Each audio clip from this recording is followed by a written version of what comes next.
네, 계속해서 정치권 소식 이어가죠. 윤석열 대통령이 체코 방문 일정을 마치고 귀국했습니다. 한편 공직선거법 관련 재판에서 검찰이 징역 2년을 구형한 가운데 이재명 대표 말을 아끼며 다가온 이 재보궐선거 지원에 한창인데요. 네, 정치권 소식 두 분과 짚어봅니다. 정호김 전 국회의원, 배종호 한국정치평론가 협회장 나와 계십니다. 어서 오세요. 두 분 어서 오십시오. 네, 안녕하세요. 네, 안녕하십니까. 추석 연휴가 끝나고 정치권도 상당히 바쁘게 돌아갔습니다.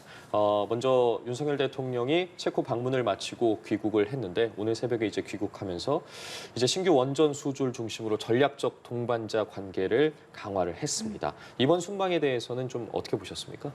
사실 우리나라가 대외적으로 자랑할 수 있는 주요 아이템 중에 하나가 원전입니다. 네. 그런데다가 지금 우크라이나 전쟁이 끝나지 않았고 전 세계적으로 기후 위기에 대한 우려심이 높아짐에 따라서 유럽에 있는 많은 나라들이 원전에 관심을 갖고 있거든요. 그래서 그 교두보를 체코에 구축한다라는 거에 상당한 의미가 있고요. 이미 내년 3월에 본 계약을 체결하기로 했는데 좀 더 그 원전과 관련해서 본 계약뿐만 아니라 원전 2기가 아닌 4기로 확대하는 그러한 어떤 그 진전을 위해서 대통령이 나름대로 정치적, 외교적 쐐기를 받기 위한 행보였다라고 생각을 하고요.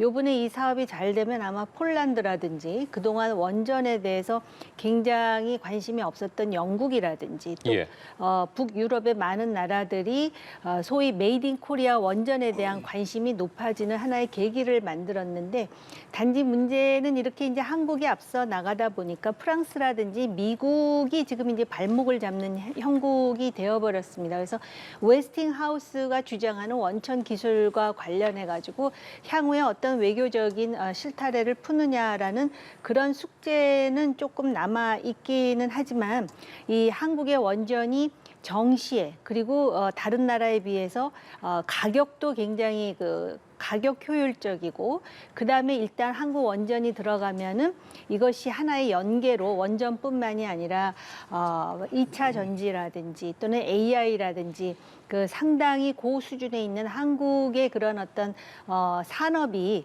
같이 하나의 협력 체계를 구축한다라는 점에서 체코와의 원전 동맹은 매우 중요한데 국내 정치가 너무 복잡하다 보니까 그 의미가 제대로 알려지지 않는 것 같습니다. 예, 원전 수주 등에서 상당히 의미 있는 성과가 있었고 그 후에 좀 짚어볼 부분도 있다고 말씀해 주셨거든요.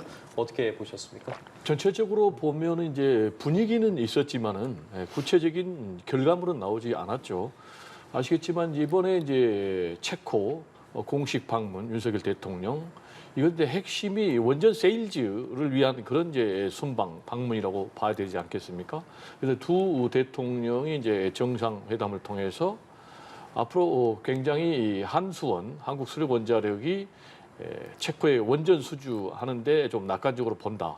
또 그리고 뭐 윤석열 대통령은 원정 동맹까지 얘기를 했는데 이번에 이제 구체적인 결과가 나오지 못했고 앞으로도 이제 구체적인 계약으로까지 이어지기는 상당히 좀 난관들이 많이 있다.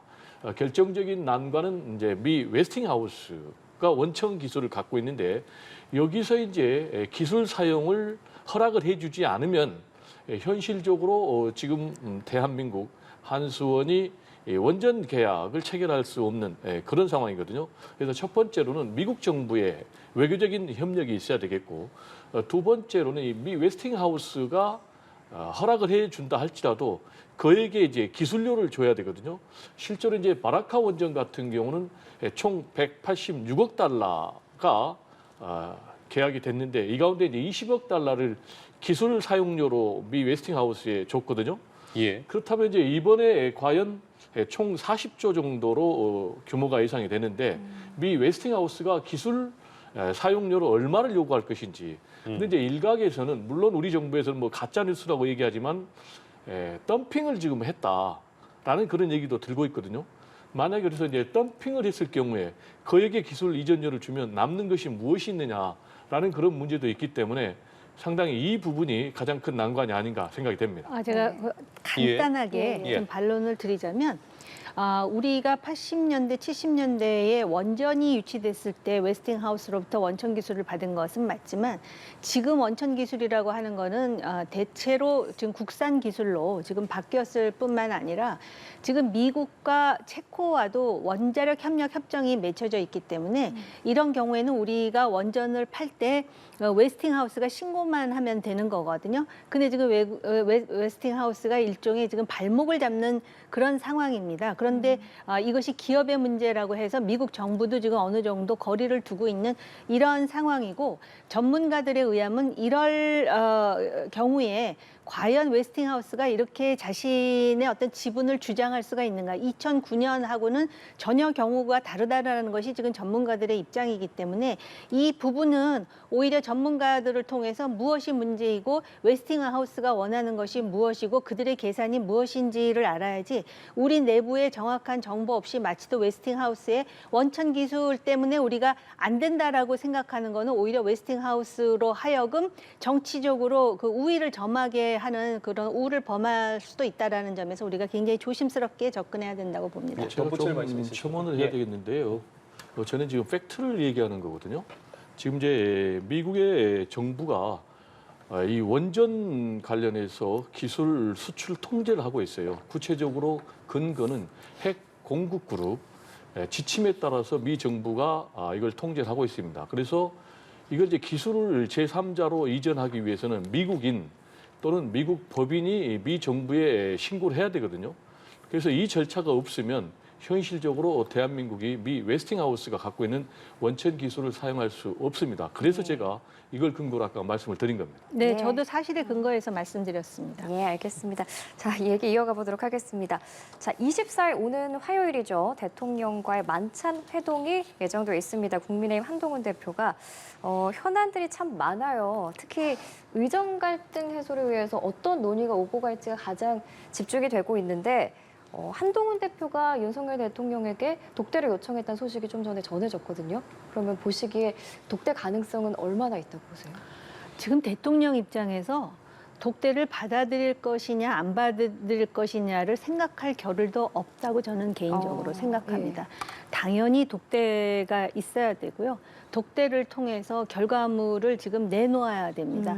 사실 대통령께서 체코를 방문했지만 예. 지금 지지난주에 대통령 지지율 20%를 찍었습니다. 그렇죠. 그리고 이번 주에 나오는 여론조사가 굉장히 중요한 분기점이 될 것 같은데요.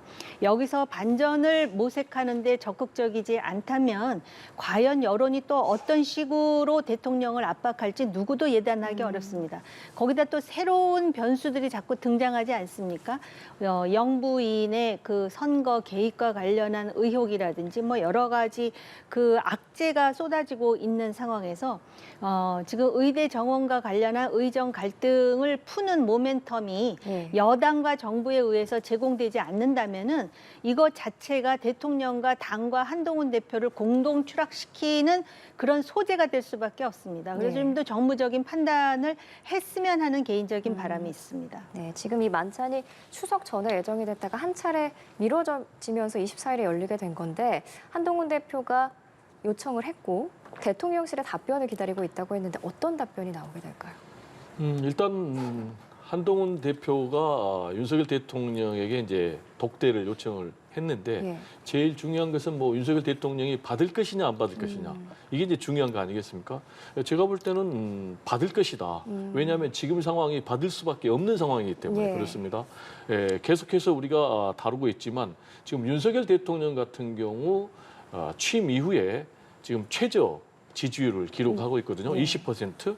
근데 이제 이 20%가 무너진다면은 사실상 국정 운영을 하기가 어려운 그런 지지율로 떨어지는 것이거든요.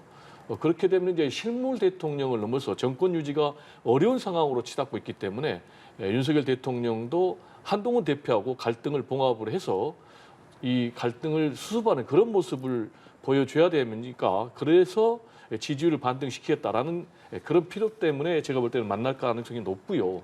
그리고 이제 한동훈 대표 같은 경우도 지금 동반 지지율 하락을 보이고 있습니다. 예. 그래서 6개월 전에 비해서 대선 주자 지지율에서 본인의 지지율이 10%포인트 하락하면서 지금 이재명 대표는 40%대를 기록하면서 여기에 한 절반 정도밖에 미치지 못하는 그런 저조한 상황.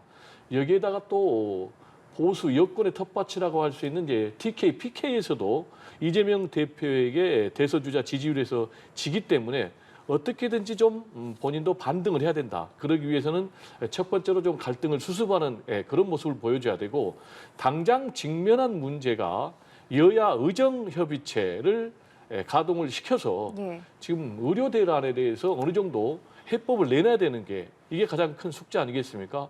근데 이제 문제는 지금 의료단체에서 불참을 하고 있는데 요구 상황이 크게 세 가지 아니겠습니까? 하나는 대통령의 사과, 그리고 두 번째는 관련자 책임자 문책, 그리고 세 번째로는 전면 백지화. 예. 그런 상황에서 과연 여태까지는 지금 사과도 안 했고, 그리고 또 책임자 문책도 안 했고, 그리고 또 2025년도 의대 증원 문제는 논의 자체를 할 수 없다라는 그런 상황에서 두 사람의 독대가 이루어진다 할지라도 어떤 결론을 내놓을지 상당히 좀 난제를 해결해야 되는데 제가 볼 때는 일단 2025년 의대 증원 문제도 논의할 수 있다 정도는 좀 답을 내놓지 않을까 이렇게 좀 전망이 됩니다. 많은 좀 지켜봐야 되겠습니다. 예, 관련해서 좀 어떤 이야기가 나올지 기다려봐야 될 것 같고요. 정부 여당 소식 짚어봤으니까요. 이제 야당 관련 소식 좀 짚어보도록 하겠습니다. 지금 이재명 대표 같은 경우에 허위사실 공표 혐의를 받고 있는데 검찰이 징역 2년을 구형을 했습니다. 이제 11월 15일, 그러니까 2달 좀 남지 않았는데 그때 1심 선고가 나옵니다. 관련해서 뭐 어떤 결과가 나올지는 모르겠지만 어쨌든 이와 관련해서 지금 사법 리스크가 다시 부각하는 건 아니냐 목소리 커지고 있거든요. 사실 사법 리스크는 상존하고 있었는데 다른 이슈가 오면서 잠시 수면으로 갔다가 다시 뭐 올라오고 이럴 뿐이지 이거 자체가 없어진 적은 한 번도 없었고요. 오랫동안의 재판 기간을 거쳐서 지금 이제 선거법 위반과 관련한 1심 결과가 11월 15일에 나오게 되어 있습니다. 예. 거짓말과 관련한 그러한 그 재판인데요. 그리고 곧 이제 선거법 이어서 위증교사 결심도 이제 나올 예정 아니겠습니까? 예. 그런 상황에 대해서 지금 야당에서는 정치 탄압이다 뭐 이런 이야기를 하는데요. 만약에 어떤 정치적인 문제로 그 예를 든다면은 뭐 민주화라든지 정치 개혁이라든지 이런 주제 때문에 권력으로부터 압박을 받으면은 정치 탄압이겠지만 마치 또 이재명 대표가 그러면은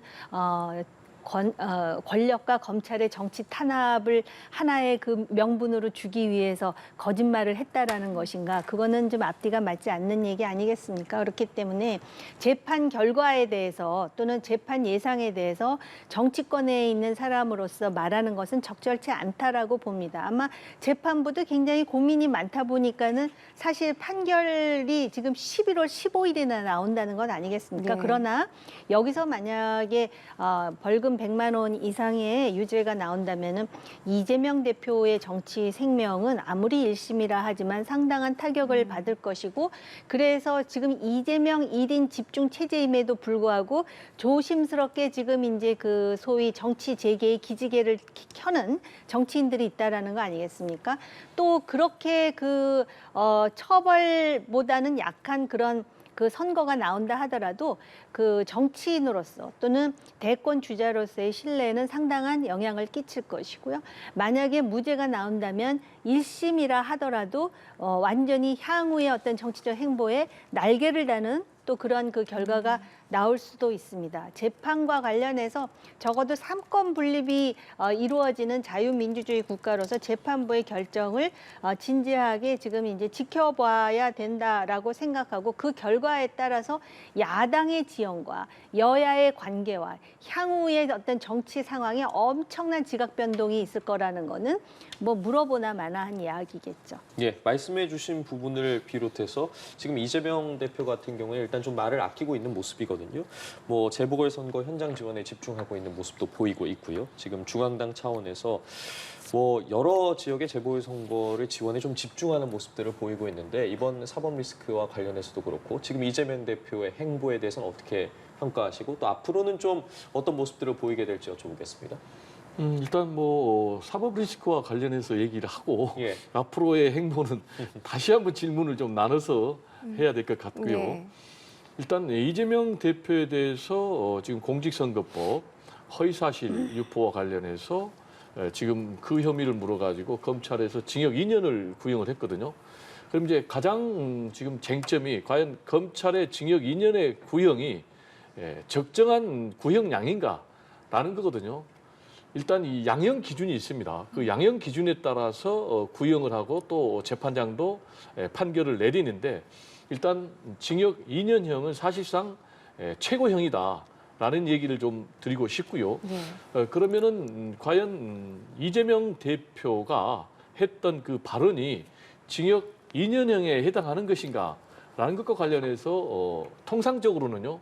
보통 그런 발언을 허위사실 유포 혐의로 책임을 묻는다 해도 벌금형 또는 뭐 한 6개월 정도 구형을 하는데 이거는 지나치게 높은 그런 형을 검찰이 구형을 했다라는 얘기를 좀 드리고 싶고요. 그러면 이제 한마디로 검찰 입장에서는 이걸 가지고 이재명 대표의 출마 자격을 완전히 박탈하겠다라는 그런 의지가 지금 노골적으로 드러난 검찰의 구형량이 아닌가 생각이 되고요. 네. 그리고 이제 발언과 관련해서 두 가지가 지금 문제가 되고 있어요. 하나는 지금 김문기 성남시 도시개발공사 1처장에 대해서 하위직이니까 성남시장 재직 때는 알지 못했다라는 이런 부분. 그러면 이 발언을 과연 법적으로 책임을 물을 수 있는 것까? 이것과 관련해서 지금 민주당에서는 이거는 뭐 인식의 문제, 기억의 문제니까 허위 사실에 해당되지 않는 문제다라고 지금 반박을 하고 있고요. 그리고 두 번째로는 이제 국토부에서 협박을 했다라는 이제 그런 문제 아니겠습니까? 근데 이것과 관련해서 국토부에서 문건을 3건이나 보내가지고 부지 용도 변경을 해달라는 요청은 분명히 있었거든요.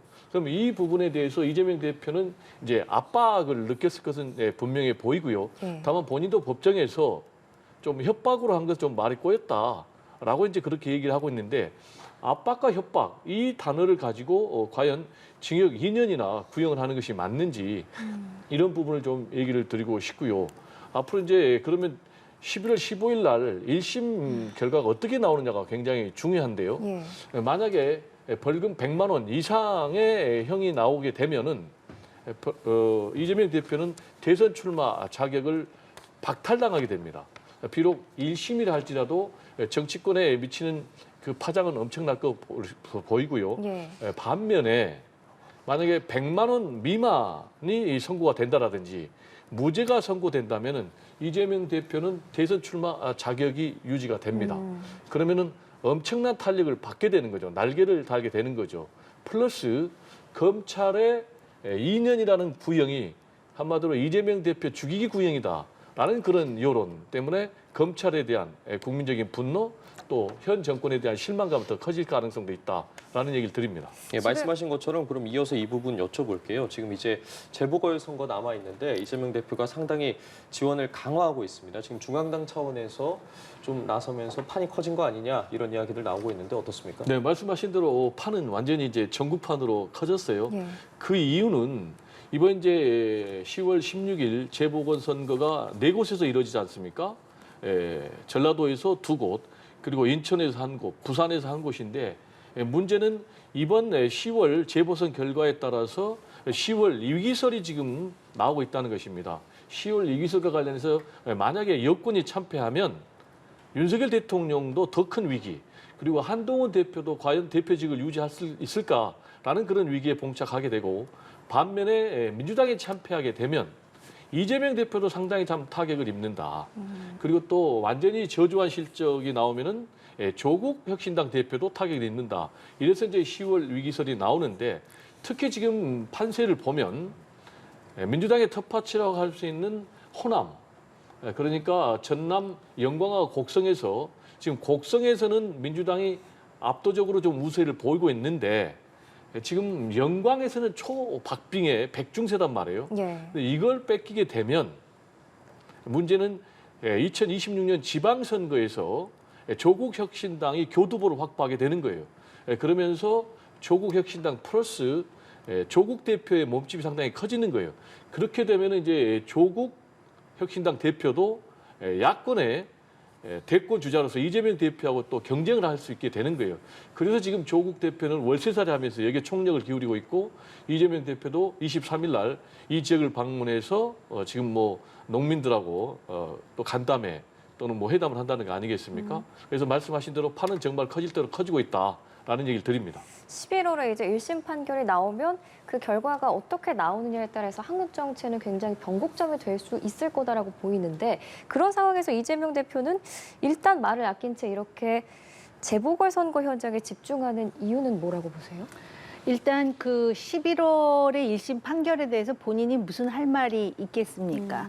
자칫 지금 그 판단하는 재판부를 자극할 이유도 없거니와 또 이 소위 지금 그 이슈가 되는 게 아까도 말씀드렸듯이 정치 예. 탄압이라고 하기에는 지방자치단체장으로서의 사실 굉장히 부적절한 그런 행동과 관련한 재판 아니겠습니까?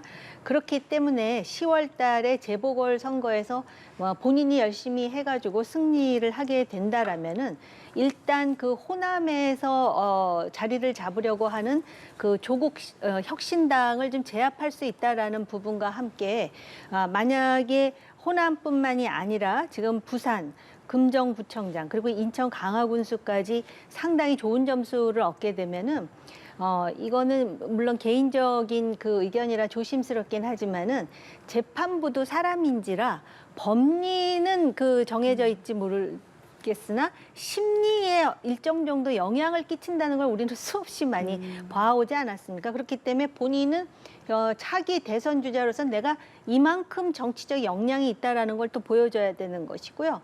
그리고 조국 혁신당의 조국 대표는 지금 말은 굉장히 그 소위 뭐 쇄빙선의 어떤 그런 그 앞에서 민주당과 같이 한다라고 하지만은 결국 정치적으로 어떤 상황이 벌어지느냐에 따라서 본인이 치고 나갈 수 있는 발판이 될 수도 있다라는 거는 상식적으로 계산하지 않겠습니까?